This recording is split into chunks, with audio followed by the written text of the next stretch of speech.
The final week of the NFL season is here, and this is a brand new Kickoff with Kelly.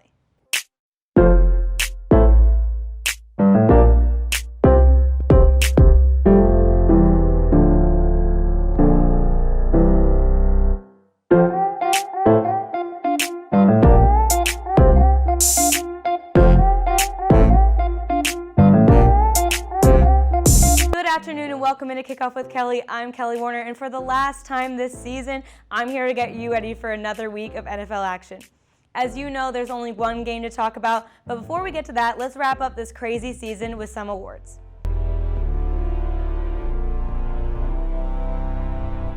Starting off with Offensive Rookie of the Year, this was a battle of the Justins. Justin Herbert posted numbers no one expected and was so fun to watch, but I'm giving this award to Justin Jefferson. Jefferson filled this hole left by Stephon Diggs and became top receiver on a team with Adam Thielen, and beyond that broke Randy Moss's receiving record.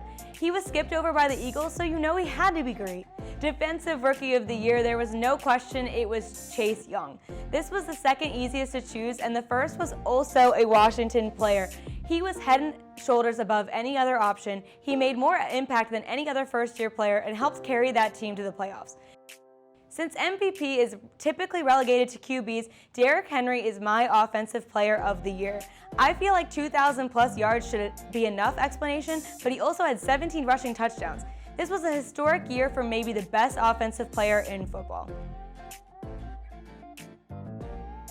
Defensive Player of the Year goes to TJ Watt. TJ was snubbed 2 years in a row, and I think it's almost impossible to pass him over this year. The Steelers' defense was unmatched, and it was largely due to TJ Watt and his 15 sacks and 26 tackles for loss.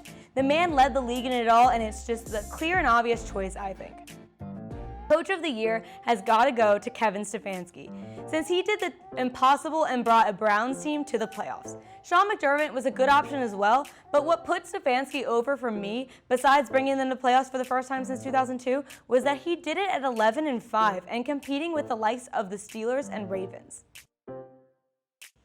Now for the easiest award to choose, Alex Smith as Comeback Player of the Year. It was laughable to me to even try to consider other options. This man almost lost his leg and his life and didn't only play in a football game, but actually became the starter and helped carry this team to the playoffs. It's just a no-brainer. This man did the impossible and deserves all the respect. Lastly, Most Valuable Player of the Year, I've got to go Aaron Rodgers. The season didn't end as hope for the Packers, but this is a regular season award and Rodgers deserves it all the way.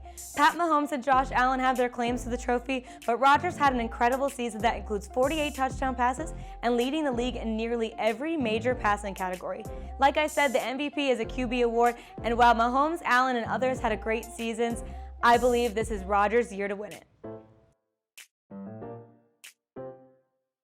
So on to Super Bowl 55. I know it may sound obvious to say there's a lot riding on this game, but there is so much history to be made on Sunday. For the Chiefs, they could become just the 8th team to repeat as Super Bowl champs, and Pat Mahomes, the youngest QB to ever win multiple. The Buccaneers are the first team to ever play a Super Bowl on their home field and are looking for just their second Super Bowl win. Tom Brady is the only QB over 40 to play a Super Bowl, and at 43, this is his third. He also could become the first player in history with 7 Super Bowl rings. So let's break down this game. This game is going to be an offensive battle if there ever was one. We will be watching 2 of the greatest QBs of all time face off here. The only 2 things I feel pretty sure about with this game are lots of passing and that no one will win by more than 4 points. The Chiefs open as 3-point favorites, but I see this as a close game.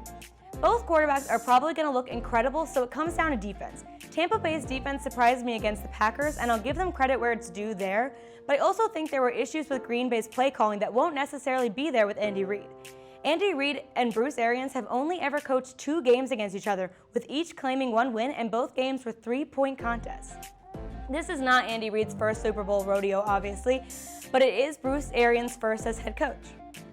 The Buccaneers have made it this far because they don't have many weaknesses, but one of them is pass defense, which is one that will definitely be exploited as much as possible. There is a catch though. The loss of Eric Fisher could potentially be a problem for Kansas City, but with an offense like theirs, I doubt it will hold them back too much. Similar to last year with the 49ers and their stellar defense, the Chiefs' defense is overlooked. While Patrick Mahomes deservedly gets most of the praise, the Chiefs' defense held one of the NFL's most potent offenses to just 15 points through 3 quarters in the AFC Championship game. Also, like last year, the Chiefs are once again playing a top-level defense. Like I said before, without left tackle Eric Fisher, Kansas City will have its hands full with both Jason Pierre-Paul and Shaq Barrett. But Mahomes' mobility and Andy Reid's creative play calling will likely mitigate that threat. It's become clear over time that in order to beat a Brady-led team, you have to play a near-perfect game. Tampa Bay's wide receiver core is going to be a lot to deal with. The run game will be too.